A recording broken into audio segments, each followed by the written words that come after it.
Class is now in session. I am Professor Hockey, and today we'll be discussing the game between the Sharks and the Golden Knights, in which the Golden Knights crushed the San Jose Sharks 6-0, in which was the Sharks' third shutout, or I guess third time getting shut out in this season thus far. And again, I will apologize for the poor quality of this video. I am in the same location I was yesterday when filming this. Hopefully I'll be moved back on Tuesday. I'm not 100% sure. I should be by Wednesday, but I guess we will see down the line. But I don't even feel as bad about this one for the poor quality, just because I feel like it goes pretty well as a match to what the San Jose Sharks put up in terms of quality tonight. Also very bad quality, as the Golden Knights, as I said, completely destroyed them. It started 14 seconds into this game with just William-Karlsson, then Colin Miller added to it just a few minutes later.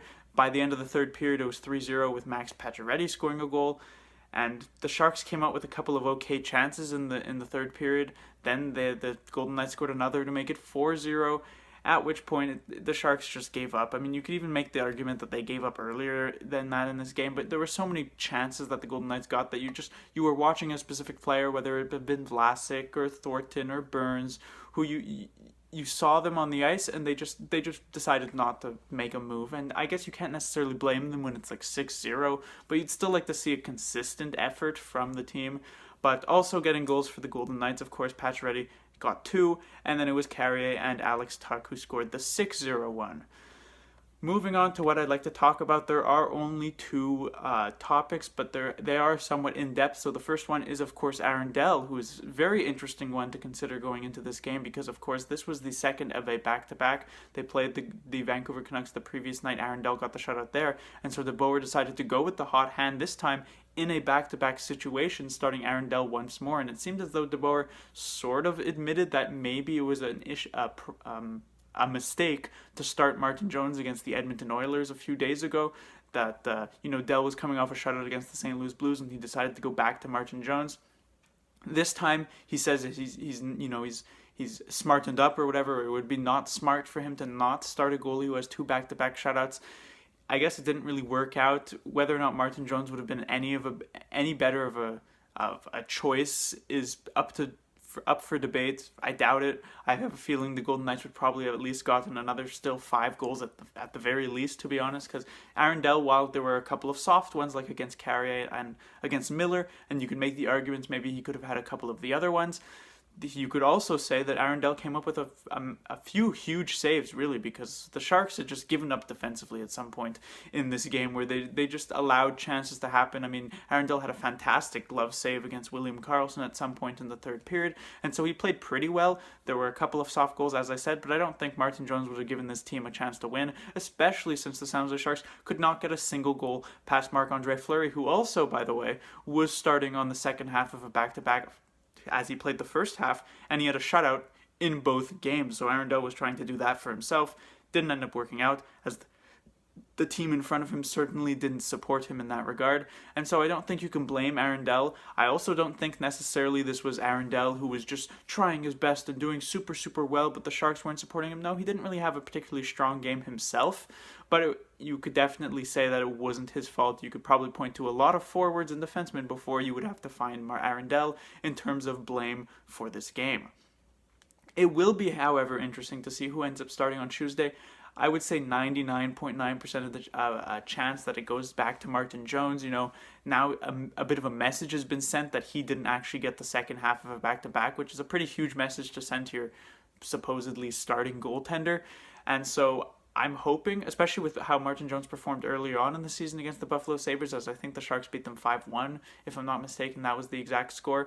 And so maybe Martin Jones can find a bit of magic again, or a bit of consistency again, if he were to face off against them, which, as I said, 99.9% of the chance, I believe it will be Jones on Tuesday. Next is the Sharks' consistency issue. Many teams in every season really have these big type of losses. I mean, we saw just a few days ago the Nashville Predators lost, I think it was 6-2, or actually it was just yesterday, I believe. They lost 6-2 to the St. Louis Blues. We've seen the Golden Knights themselves. They lost earlier this season 7-2 to the Calgary Flames. Speaking of the Calgary Flames, the team that is a single point behind the Sharks in the standings, they lost 9-1 earlier on this season to the Pittsburgh Penguins. So massive blowout losses are not some sort of rarity. This doesn't mean that this is the end of the world for the San Jose Sharks if we were looking at this game just in a complete vacuum. Certainly, I mean, we also saw the Sharks get completely destroyed 6-0 by the Dallas Stars last season on New Year's Eve, and that last season didn't end up going so poorly. But if there is a bit of an issue to pull out from this game, if you look at it in sort of a grand context of what's been going on with the Sharks these past few weeks, there is a bit of a worry with the consistency. We saw this game, the Sharks just did not play well. And for the Nashville Predators, as I said, that's a little bump in the road. You forget that game and you move on to the next one. But for the San Jose Sharks, there was this terrible game. The previous one, they had a very good game against the Vancouver Canucks. The one before that, they were not good against the Edmonton Oilers. The one before that, they were very good against the St. Louis Blues. The one before that, they were not good against the Toronto Maple Leafs. The one before that, I mean, you can make the argument they were good against the Predators. You can make the argument they weren't. But you can definitely see the pattern here where they're playing one good game, they're playing one bad game, one good game, one bad game. I don't think the Sharks have actually had a 3-game winning streak at all this season.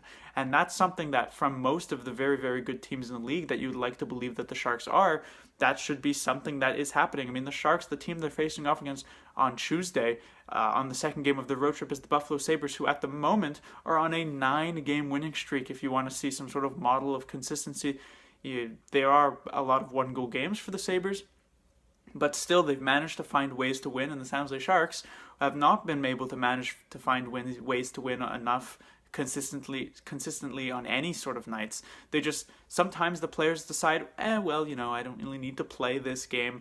They seem to have accepted that the Pacific Division is a weak division and that, if we just show up for, every other game, then we'll probably still make it to the top because every other team in the Pacific Division is terrible.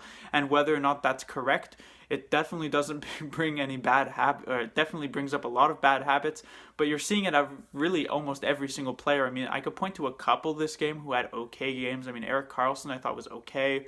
Marcus Sorensen I thought was okay, but really it's, again, just okay. They didn't necessarily have great games because nobody on the San Jose Sharks really had any sort of great game. They had 0 goals. They gave up 6 goals. They gave up multiple chances, even though I think they ended up out shooting the Golden Knights. I don't know how the shot total ended up at the end of the game, but I think that's mostly just a stat that exists, and I don't think any of the Sharks players, any of the Sharks coaches, anybody are going to take solace in that fact. And so right now, the Sharks are banging their head against the wall, trying to figure out what is going on with this team. Is it a coaching issue? The forwards? Is it the defense? Is it the goaltending? If I had the answer, I'd probably be on the phone with Doug Wilson right now, getting a job for the San Jose Sharks, because this seems like a very, very tough issue to solve. And I don't know if it starts from the ground up or if there's just a couple of bad attitudes or bad systems, or I'm really not sure. But the Sharks definitely need to get this fixed at some point because we are over a quarter of the way through this season, and you would hope that most of these better teams would have these issues sorted out. But again, they are at the top of the Pacific Division, so I guess I can't be complaining too much, but I don't know how much longer they're going to be able to hold that top spot if they continue to play these on and off type of games. Just a bit of a mention in this game. Very interesting how this game ended up playing out penalty-wise. The Sharks definitely didn't get much of a break from the referees. I think Barclay Goodrow was kicked out of the game. Vander Kane was kicked out of the game with like 25 penalty minutes or something. Peter DeBoer was kicked out of the game. The coach himself, the head coach, was kicked out of the game. Obviously didn't get a penalty for it, but just go to the locker room, so obviously he wasn't particularly happy with the refereeing, and I don't necessarily disagree with him. The Sharks didn't really get too many calls going their way, while the Golden Knights got a few calls going their way, but again, there's literally zero reason why you would want to blame the officiating. I mean, you could make the argument that, well, if they called a penalty earlier in the first, maybe the momentum would have changed. At that point, it's just mostly searching for excuses. So while the game wasn't necessarily called that great and there were a lot of players on the Sharks getting kicked out, it's nice to see some emotion from them at least. But I don't think the officiating really played any part in this game. But that will do it for this review. The San Jose Sharks, as I said, will be back in action against the Buffalo Sabres on Tuesday. The Sabres on a 9-game winning streak, looking to get their 10th win of that streak, obviously, which would be a massive victory for them. The Sharks are looking to stop the Buffalo Sabres from doing that, and they would be the first team in over a month that would actually be able to defeat the Buffalo Sabres. The Sharks have done it already this season, I think 5-1, and so I guess they have some experience in that regard. However, and I guess also it's a good sign that since the Sharks are playing on and off, one game bad, one game good, they would be coming up to their one game good against the Buffalo Sabres.